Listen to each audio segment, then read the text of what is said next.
Rabu 2 November 2022, Menteri PUPR Basuki Hadi Mulyono mengadakan kunjungan kerja ke Provinsi Sumatera Barat dan menyempatkan hadir langsung meninjau lokasi tikungan ekstrim Sitinjau Lawi bersama Gubernur Sumatera Barat Buya Mahyeldi.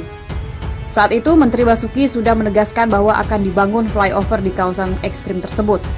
Tak cukup satu menteri, soal flyover Sitinjau Lawi juga mengantarkan Menteri BUMN Erick Thohir berkunjung ke Sumatera Barat. Selasa 20 Desember 2022 didampingi anggota DPR RI Andre Rosiade dan Wakil Gubernur Sumbar Audi Joinaldi, Menteri Erick juga melihat langsung Sitinjau Lawi. Kali ini lebih tegas, Erick Thohir mengatakan bahwa akan dibangun flyover di kawasan Sitinjau Lawi. Tak tanggung-tanggung, mega proyek flyover Sitinjau Lawi diperkirakan akan memakan dana 4,8 triliun rupiah. Nantinya akan dimulai pekerjaan pada tahun 2023 dan diprediksi selesai 2025. Total panjang jalan yang akan dibangun lebih kurang 10,5 km. Tentunya ini adalah berita bagus untuk seluruh masyarakat Nusantara. Kenapa? Pasalnya Jalan Sitinjau Lawi berstatus jalan nasional yang peruntukannya untuk perlintasan pejalan jarak jauh. Artinya, tidak hanya orang Sumbar saja yang bakal terbantu dengan kehadiran flyover Sitinjau Lawi, namun Indonesia secara umum tentunya. Lantas, seberapa penting flyover dibangun di kawasan Sitinjau Lawi?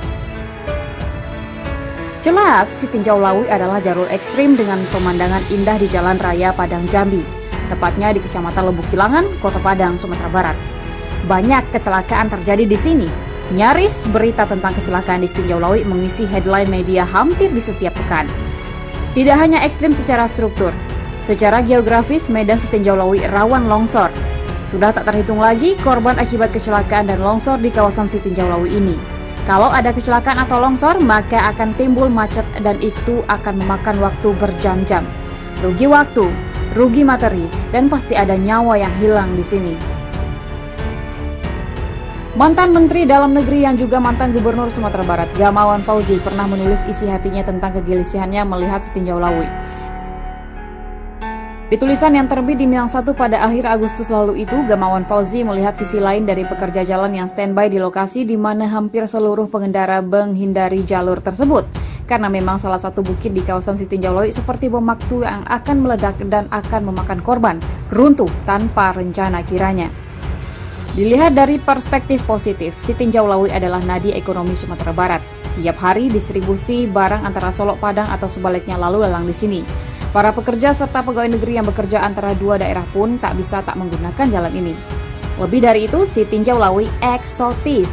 Kita bisa menyaksikan keindahan Kota Padang berlatar pantai dari panorama Sitinjau Lawi. Ada potensi wisata di Sitinjau Lawi. Dan yang pasti, hingga pada saat ini, potensi AdSense di Sitinjau Lawi maka tersebutlah tanjakan AdSense. Banyak YouTuber yang mengais rupiah di Sitinjau Lawi.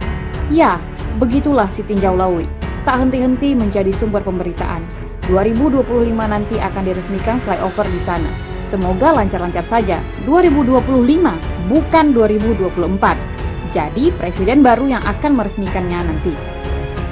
Tapi sekali-kali Pak Basuki dan Pak Erick juga perlu diajak jalan-jalan keliling Sumbar ditemani Gubernur dan Wakil Gubernur Sumbar.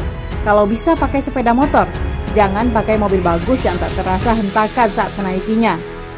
Kalau boleh sepeda motor bebek biasa, jangan yang trail. Ya mirip pengendara kebanyakan lah. Lewatlah ke jalan menuju Alahan Panjang atau daerah lain yang serupa masalahnya. Tidak hanya indah pemandangannya, namun juga eksotis jalannya. Banyak lubang, Pak Menteri. Masyarakat di sana menyebutnya negeri 1000 lubang. Ngeri nggak tuh? Kalau nggak hati-hati, bisa terjerembab ke dalamnya. Memperbaiki jalan itu tak kalah pentingnya dengan membangun flyover. Kalau di Sitinjau Lawi sering terjadi kecelakaan, maka di jalan berlubang rutin terjadi kecelakaan. Ada yang cedera ringan, berat, patah, bahkan meninggal dunia. Gaungnya saja yang kurang terdengar. Maklum, tak ada istilah lubang AdSense di sana. Masyarakat tahunya pemerintah yang bangun jalan, apakah jalan kabupaten, provinsi, nasional. Sama saja bagi masyarakat. Mereka tahunya jalan rancak. Semoga flyover Sitinjau Lawi selesai tepat waktu dan semoga tak ada lagi jalan berlobang di Sumatera Barat ini. Tak terasa 2022 akan berakhir dan 2024 semakin dekat.